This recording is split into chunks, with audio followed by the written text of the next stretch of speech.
Hi, my name's Tim Bishop. I'm here with my colleague Clad Chamage and Jack Clemich, and we are members of the Supreme Court and Appellate Practice at Mayer Brown in Chicago. We work together on many Supreme Court cases. I've argued 5 in the Supreme Court, and Chad and I have another one that should be argued in October.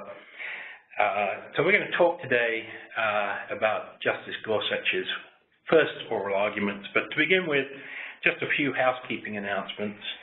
We hope you'll ask questions as you go along, and you can do that with the Q&A panel on the right side of your screen, and we'll try to answer those questions during the webinar, probably at the end, but if not, we will attempt to follow up afterwards to make sure those questions get answered.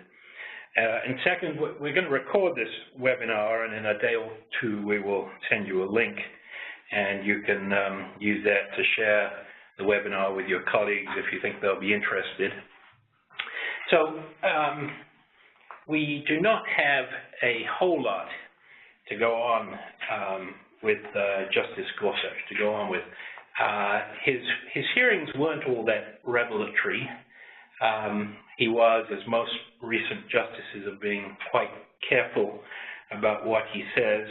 There are no opinions yet from the Supreme Court. I don't think you can expect that necessarily once you get to the Supreme Court, your opinions are going to look just like they did in the Court of Appeals, where you're bound by Supreme Court precedent. But what we do have are the 13 oral arguments that he participated in during the April session. These, we shouldn't put too much weight on these as being representative. He had very little time to prepare for them. It's his first experience of the rough and the tumble of argument with 7 other justices all fighting to get questions in. Remember that Justice Thomas typically does not ask questions, so there are really 8 of the justices who are actively participating. So they're not necessarily representative, but nevertheless, I think you can see in these arguments some themes that are worthwhile noting. So I'm having a little trouble with my, here we go. The very first argument of the term is Perry against the Merit Systems Protection Board. It was his most active oral argument, and proceeded in a very interesting way. This is an argument in which I think he puts down a marker about the sort of justice that he's going to be. So the question presented in the case is a Merit Systems Protection Board decision that addresses mixed claims of a federal employee. So if you're a federal employee and you bring a charge to the MSPB, you can bring not only civil service law claims, but you can also bring claims under the federal anti-discrimination law. And when you bring both, those are called mixed cases. And the question is, are those subject to judicial review in the district court or the federal court? So it's a jurisdictional, fairly dry, you would think, jurisdictional issue about where you have to go to get review of your MSPB decision. And the statute, 7703, says that civil service decisions are reviewed in the federal circuit, and federal discrimination claims are reviewed in the district court. But in a 2012 case called Kleckner, which was a 9-0 opinion by Justice Kagan, the court held that when you have a mixed case that resolves both of these types of claims, you go to district court, regardless of whether the decision was substantive or procedural. And when you read that decision, that the court was clearly concerned about the waste and the cost of splitting these claims and having, if you're a federal employee, to take some of your claims to district court and some to the federal circuit if you don't like the MSPB's decision. And Perry, in this case, the DC Circuit, said that, well, where the district court has dismissed the discrimination claim for lack of jurisdiction, then the mixed case should go to the federal circuit for review. So basically, you pretend that the discrimination claim never existed, and both of the claims go to the district court. which is, you know, a plausible reading of Kleckner, which seemed very focused on having all of these claims go to one court. Justice Gorsuch did not see it that way. So now I've taken some liberties with the script here. This is not verbatim. I've sort of combined questions in places, but it's pretty accurate and largely verbatim. Both sides, he said to counsel, agree that mixed cases can go to the district court. So the district court can adjudicate some civil service disputes. All right, now both of the parties agreed on that. These mixed cases, even though some of the decisions are supposed to go to the federal circuit, apparently, well, the district court can adjudicate some civil service disputes. Now you see Gorsuch's plain language perspective come into play. Where in the statute is that provided? By what authority does a district judge ever have the power to hear a civil service claim? Petitioner's counsel argues that is the direct holding of Kleckner. Mixed cases go to the district court. But, Gorsuch says, putting aside Kleckner, that's a pretty extraordinary statement given that this is a 9-zip 2012 decision of the Supreme Court. Putting aside Kleckner, looking at the plain language of the statute, I would have thought cases of discrimination under federal discrimination statutes are cases of discrimination under federal discrimination statutes and not civil service disputes. Petitioner's counsel, we are not asking the court to break any new ground. And here is probably my favorite line of all 13 of these arguments that Gorsuch participated in. No, just to continue to make it up. Just because it's not there doesn't mean it shouldn't be there. I agree with you, but it's not there. So this is interesting. He's saying just because it's not there doesn't mean it shouldn't be there. I agree with you. I agree with the policy that it's not a good idea as a policy matter to split these claims and have them go to different courts, but it's not there. It's not in the statute.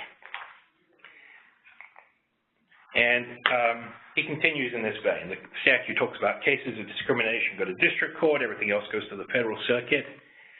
Now that would be a nice clean rule, right? In cases about which court do you go to, you want a clean rule. You don't want to have to litigate about where to litigate. You want a clean rule. And so it's Gorsuch's view and the view of those who are textualists that the best way to get a clean rule is to look at the statute. Wouldn't it be a lot easier if we just followed the plain language of the statute? What am I missing? Respondent's counsel, that would require claim splitting, the concern of the court in Kleckner. The statute's fairly read to allow district courts to decide civil service claims. Let me give you a couple of reasons. Where? Gorsuch says. Respondent's counsel, not quite getting the point. Let me give you a couple of reasons. Not reasons, where in the language? Respondent's counsel gives a pretty complex explanation.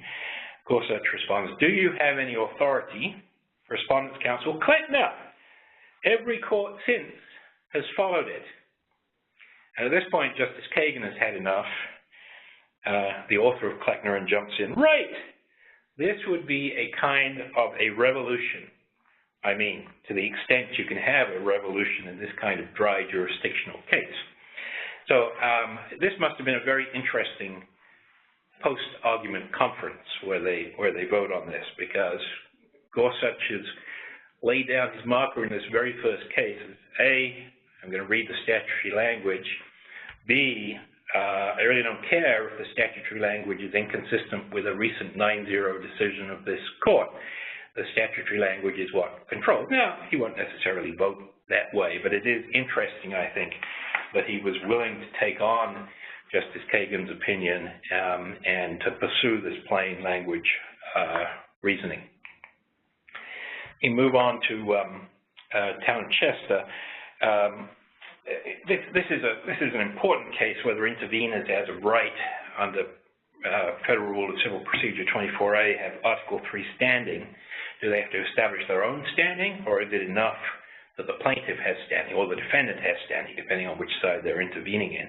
And Justice Gorsuch didn't ask any questions of the petitioner's counsel. That was Neil Katyal who introduced Gorsuch's confirmation hearing. So he laid off Mr. Katyal and just asked the respondent questions. And this is really a technique to illustrate here, but he sort of pursues it here to a degree that not many of the current justices would, and that technique is getting a concession from counsel. The one thing you're always told before you stand up in front of the Supreme Court, it's hard to win a case at oral argument, but you sure can lose it if you concede some critical point in your case. So, Gorsuch, would you agree that if an intervener did seek relief in its own name, that would be relief beyond which a plaintiff would be entitled to provide? After all, a plaintiff normally doesn't have standing to seek a judgment in someone else's name. So the intervener comes in, asks for more than the plaintiff, but the plaintiff's standing can't be enough. You have to establish your own standing because you're asking for more. Counsel said it depends on the scope of the judgment, and then reverts to precedent. This court has repeatedly affirmed judgments in favor of plaintiffs without inquiring into their standing once it had assured itself that one plaintiff had standing. And you know, this, as in the prior case, this reversion to precedent doesn't help out counsel. Gorsuch, if you would just answer my question, I would be grateful. The question is whether a plaintiff can seek a judgment against a defendant in someone else's name. Generally not, right? That's not a trick question. No, generally not, but okay, says Gorsuch. So if an intervener seeks a judgment in its own name, that's asking for relief beyond that which the plaintiff has standing itself to provide, right? Counsel, not the way this court has considered the question without inquiring into standing. So counsel doesn't give up. He pursues it, but there's a disconnect here. Counsel is looking at precedent. Gorsuch is looking at first principles. Gorsuch, I'll let you go. I'll turn this over to Chad here for the CalPERS case. Thanks, Tim. So, California Public Employees Retirement System versus A&Z Securities is another case in which we see Justice Gorsuch's preference for textualism. The question presented in this case is whether a timely filed class action tolls the statute of repose under the Securities Act. So what happened in this case is the state pension fund CalPERS filed its complaint under Section 11 of the Securities Act more than 3 years after the alleged unlawful conduct.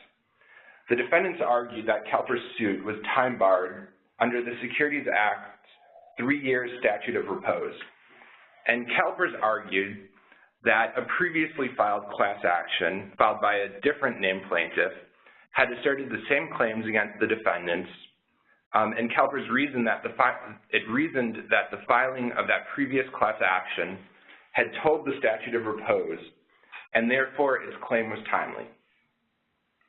The answer to the question presented in this case can have significant consequences in securities law cases. If a timely filed class action tolls the statute of repose, then putative class members can essentially sit back and wait for the class action case to be litigated. But if, however, tolling does not apply, then these putative class members have the need, and they might have to, decide to file a motion to intervene in the case, or they might have to file their own individual actions, and they must do both of those within the statute of repose. If they wait until class certification is denied, or if they wait to try to exercise their right to opt out of the class action, they might be barred from bringing their claim in an individual action if they file that claim more than 3 years after the alleged unlawful conduct. So at the oral argument, many of the justices asked questions about these practicalities. Justice Gorsuch and Alito, however, were focused on the text of the statute. The statute of repose says that no action, and action is the key word here, no action may be brought more than 3 years after the conduct complained of. Justice Gorsuch asked the attorney for CalPERS, why shouldn't we follow the plain language and the traditional understanding of the term action? Congress could have used claims, which is what you're saying. It's the same claims, but it's a different action.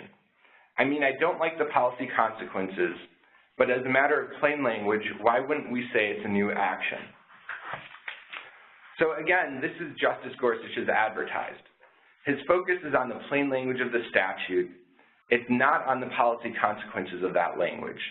I think that this is a theme that we're likely to see in many of his future opinions. Turning it back to Tim. All right, Trinity Lutheran. All right, everyone's heard of this one. This was probably the biggest case of the session.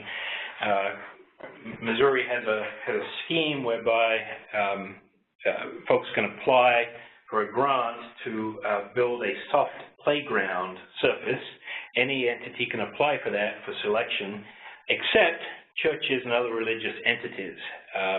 And the Missouri Constitution seems to require that result. This is an argument that was, this case that was granted long ago, but the court sat on until Justice Gorsuch joined the court, presumably because it was looked like a 4-4 split. And you know, I'm not going to spend much time on this, but it's just one of Justice Gorsuch's techniques, and it's certainly not limited to him. This is commonplace on the court, but using rhetorical questions that really signal your position to the other justices. You're arguing with the other justices and teeing things up for the conference where you'll take a vote. The counsel from Missouri had said that it was important that this was a selective program and not a general one, and Justice Gorsuch just didn't see. How is it that discrimination on the basis of religious exercise is better than selective government programs than general programs would be, and how do we tell the difference? Concern here with line drawing. How do we tell the difference? One could seem to play with that line forever. But there's a bright line, he says. Discrimination on the basis of status of religion, there's no line drawing problem there. We know that's what happened in this case, right? Counsel from Missouri, we do know that the decision was made because it was a church. And I think that is a pretty clear signal of how I would expect Justice Gorsuch to vote in that case. He's not playing his cards close to the vest there at all. Weaver versus Massachusetts is a case about a criminal defendant's right to a fair trial. Our colleague Michael Kimberly argued the case, and he began his rebuttal by responding to an earlier hypothetical from Justice Kennedy. He then moved on to a prior decision saying, after Presley versus Georgia, there's no question, and at that point, Justice Gorsuch interrupted him, and he asked, what about counsel's point that there's a triviality exception? So this is Justice Gorsuch adapting to a court with 9 justices trying to get in their questions and points. Speaking at the Third Circuit Conference a few days after the oral argument in Weaver, Justice Gorsuch said that he had never had any trouble asking questions while he was a judge on the 10th Circuit. But on the Supreme Court, he said that he's had to adapt his practices to get a word in. He said he discovered that interrupting counsel 4 words before counsel finishes answering the last question lets him get a question in. And that is just what Justice Gorsuch was doing in this example. Justices interrupt each other too. A recent study by Northwestern professor Tanya Jacoby found that male justices interrupt female justices far more than the other way around. And she also found that conservative justices interrupt liberal ones more. The New York Times picked up on that study, and we've seen more sensitivity to this issue in this session, with Chief Justice Roberts telling counsel a few times after interruptions that Justice Ginsburg or Justice Sotomayor has a question pending. But as for Justice Gorsuch's practice of interrupting lawyers 4 words before they finish answering the question, one consequence might be that for the other justices to get in their questions, they might feel the need to interrupt attorneys 5 words before they finish their answers. I say that tongue-in-cheek, but it's likely that with Justice Gorsuch joining the court is going to remain a very active bench at oral argument. All right. Bristol-Myers Squibb, a very, very important business case. The court's shown a lot of interest in personal jurisdiction issues over the last few years, and this is the latest iteration. So the question, California State Court took jurisdiction in mass tort suit over claims against a non-California defendant, Bristol-Myers Squibb, relating to sales of a drug, Paxil, to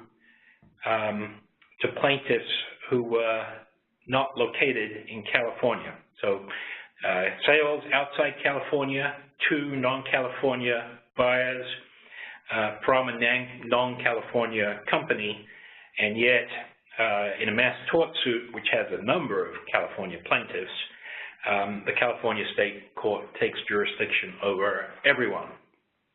Can you do that? And the argument proceeded. There was a lot of talk about the fairness and the predictability of a system in which a defendant can be hailed into court anywhere in the country. And after that had gone on for a while, Justice Gorsuch asked of the Assistant Solicitor General here, we talked about fairness and predictability, but not about federalism. I was hoping that you might give us a couple of words about what the implications are of California taking jurisdiction here for the interest of, say, Ohio in administering its own procedures with respect to its own citizens for torts that occur in its own state. So, you know, I think you see here we associate conservative justices with a heightened concern for federalism, and we've seen other themes come out, and here's the federalism theme coming out. The problem with California taking jurisdiction here is that Ohio has a lot of its citizens are in this mass tort suit, but Ohio has its own procedures, and those are squeezed out when another state takes jurisdiction over a claim by Ohio citizens. And this actually was then picked up on by Kagan and Breyer and others, and you know, looks as if it will be a fairly important factor in the decision in this case. One interesting thing about this argument is just the breakdown of questions here. There were 105 questions total, and I think that's in an hour. So I think that gives you a sense of just how active a bench this is, and that's typical. There are typically between 50 and 60 questions asked of each counsel in the 30 minutes that they get, which is why when you're arguing there, a prime focus is you know, thinking about the questions you expect to be asked, but then thinking hard about how do I answer that question satisfactorily in 2 sentences, because that is all you are going to get out. But also interesting is the breakdown. Sotomayor, Kagan, Breyer, Ginsburg, between them are 73 questions compared to 32 questions for the 5 on the more conservative side of the court. So more than twice as many questions from the liberals. The most active conservative asks fewer than the least active liberal. Now this can vary from case to case, and you know, once Gorsuch gets into the swing of things, maybe we'll see him acting more like Justice Scalia, who was a very active questioner. But definitely at the moment, I think you're seeing Sotomayor, Kagan, and Breyer dominating a lot of the arguments with their questions. Finally, Meslenjak, I should know how to pronounce this, but I don't, versus United States. It's a naturalization case, but boy, does this one tell you a lot, I think, about Justice Gorsuch. Here, an applicant for refugee status lied on her refugee application. The question in the case was, could she be later be stripped of her citizenship because of that lie? And the court below had held that it didn't matter whether that lie was material or immaterial to her naturalization, whether she would have been naturalized regardless of the lie. All that mattered was that it was a false statement made during the process that led to naturalization. Now, no one on the court had much sympathy for this particular defendant. As Justice Ginsburg pointed out, this applicant said her husband was trying to avoid military conscription, as a basis for her refugee status, when in fact he was in the service and was in a unit that was committing atrocities in Srebrenica. So, you know, they clearly have the sense, I think, the justices, that this was a material false statement. That, but her counsel's point is, you know, we should have a chance to address that factual issue before the lower court. So the legal question here is, does materiality matter? The justices across the spectrum were very concerned in this argument that if there is no materiality requirement, then you can strip citizenship from someone for a trivial misstatement. So the naturalization application form asks, Chief Justice Roberts pointed out, have you, the applicant, ever committed, assisted in committed, or attempted to commit a crime or offense for which you were not arrested? Well, I'd say the answer to that is probably everyone has, and Chief Justice Roberts pointed that out. Some time ago, outside the statute of limitations, I drove 60 miles an hour in a 55-mile-an-hour zone. I was not arrested. Now you say that if I answered that question no on the naturalization application form 20 years after I was naturalized as a citizen, you can knock on my door and say, you're not an American citizen after all. Other justices used the example of lying on the application form about their weight or about some embarrassing nickname that they had in high school that they didn't want to disclose on the form. And really, things went downhill from there for the Assistant Solicitor General. Chief Justice Roberts said that the problem with a lack of a materiality requirement is that there could be prosecutorial abuse, trivial misstatements.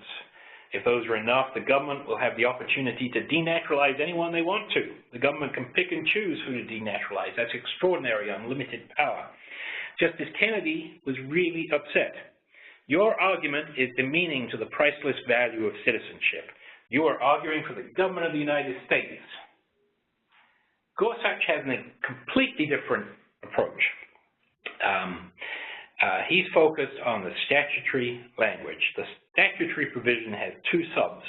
The first makes it a crime to knowingly procure naturalization contrary to law. The second one makes it a crime knowingly to procure naturalization to which you are not entitled. The criminal charge here was under A, knowingly procure naturalization contrary to law. And Justice Gorsuch's take on this was that while B might seem to require a material misstatement, knowingly procure something to which you're not entitled, A does not. And he pressed that point.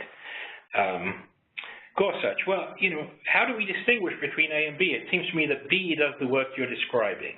The lie has something to do with the underlying entitlement as opposed to just a lie in the process. Then he points out that there are some other provisions of the statute, civil denaturalization ones, that actually include the word material. But the word material doesn't appear in the criminal denaturalization provisions. And so he ends up with a softball to the assistant SG.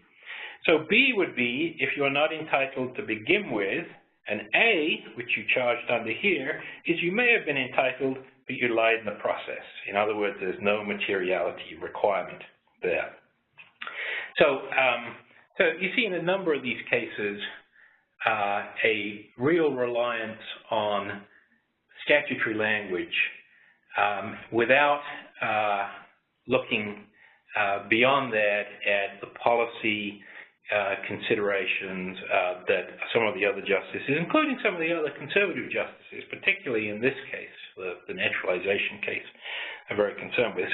So you know, I would conclude, so that's the last case we want to talk about here, and I just will conclude by saying that, you know, it's very early, but just on the basis of these, I would say that President Trump has got what he was looking for, that Justice Gorsuch comes as advertised, as someone who, you know, is deeply committed to ruling by the text and to the sort of constitutional underpinnings like federalism. And we'll finish up there. Thank you all.